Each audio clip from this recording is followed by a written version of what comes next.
You can have hundreds of friends, constant conversations, and still feel alone. In 2023, the WHO called loneliness an urgent public health issue, even though we're more connected than ever. Why does real closeness slip away, even when you do everything right? Psychology reveals the hidden ways our minds protect us, starting with the very first layer. Emotional self-protection runs quietly beneath the surface. For many, it starts as an instinct. After disappointment, the mind learns to shield itself. Anna Freud once described defense mechanisms as unconscious resources used by the mind to reduce internal stress. These aren't flaws. They're strategies the brain creates to avoid pain. One common pattern is called isolation of affect. Here, a person can remember a painful event in detail, but feel nothing about it.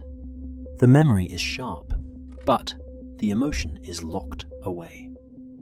This trade-off brings relief from anxiety or shame, but it also means losing some of the richness and guidance that feelings provide. Consider Maya. She recalls the moment a friend let her down, describing every word, every pause, but her voice stays even, her face unchanged. The feelings are sealed off, leaving only the facts behind. Psychologists see this as a learned response. When openness is repeatedly met with hurt, the mind pulls back, not all the way, just enough to stay safe. Research on avoidant attachment shows that people who expect disappointment often keep their distance, even in close relationships. They show up, they laugh, they belong, but part of them remains guarded. Emotional self-protection isn't about weakness. It's the mind's quiet way of surviving what it's already endured. Maya sits with friends, laughter circling the table, but her mind is elsewhere. She replays a comment from 5 minutes ago, analyzing her own words, wondering if she sounded too eager or too distant. While her face shows polite interest, her thoughts spin in the background, checking every detail for signs of approval or rejection. Psychologists call this state public self-consciousness, a habit of monitoring how we appear rather than living the moment itself. Neuroscientists have mapped a network in the brain, the default mode network, that becomes active when the mind turns inward.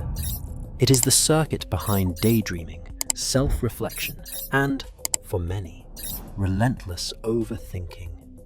When this network stays switched on during social moments, attention drifts from the conversation to a running commentary inside the head. Instead of feeling warmth or connection, the mind tracks performance, searching for missteps.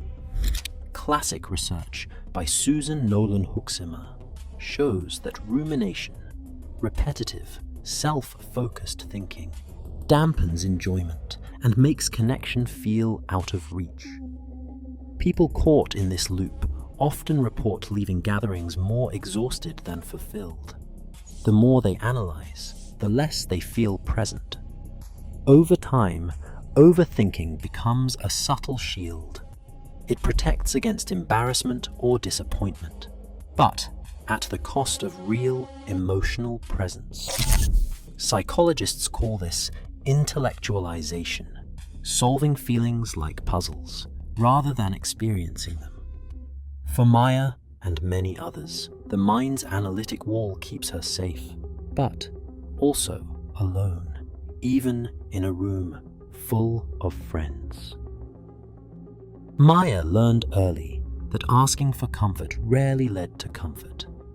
When her parents were distracted or overwhelmed, she stopped voicing her worries and found ways to soothe herself. Over time, this became her identity. Quiet, capable, never a burden. Teachers praised her for being so mature. Friends admired her independence, and adults called her strong. But inside, Maya measured her worth by how little she needed from anyone. Psychologists call this pseudo-independence, a self-sufficiency that looks like strength but grows from unmet needs. The more she hid her feelings, the more normal it felt to rely only on herself. Expressing need became unfamiliar, even risky. Eventually, Maya's sense of self centered on being low maintenance, a pattern reinforced every time someone thanked her for never asking for help. Maya joins her family at dinner, the room filled with familiar voices and easy conversation.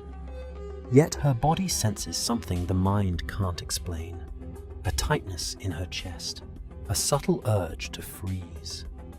Neuroscience shows that emotional safety is more than comfort. It's a signal from the brain that it's safe to relax. When the amygdala, the brain's threat detector, stays on high alert, even ordinary moments can feel risky. The vagus nerve, which normally helps us settle and connect, pulls back instead, flattening Maya's expression and making her voice quieter. Around people she's known for years, her body still prepares for disappointment. Emotional distance isn't always about strangers or new situations. Sometimes, even in the warmth of home, the brain keeps its guard up, choosing caution over closeness. Maya listens as friends share stories, her attention sharp and her understanding deep, but her own feelings remain unspoken.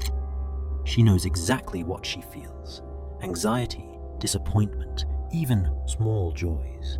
Yet, these stay inside, carefully observed but rarely shared.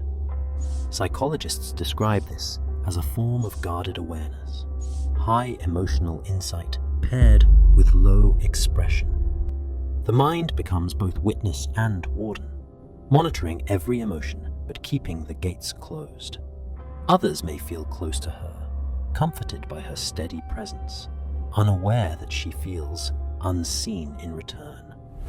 Research shows that people with strong intrapersonal skills, who can name and track their feelings, sometimes hold back in expressing them, using self-observation as a shield.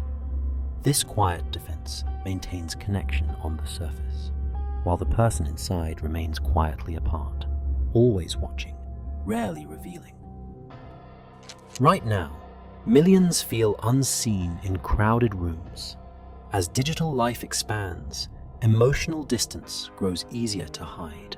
Reconnection starts with honesty, first with ourselves, then with each other. Thanks for watching.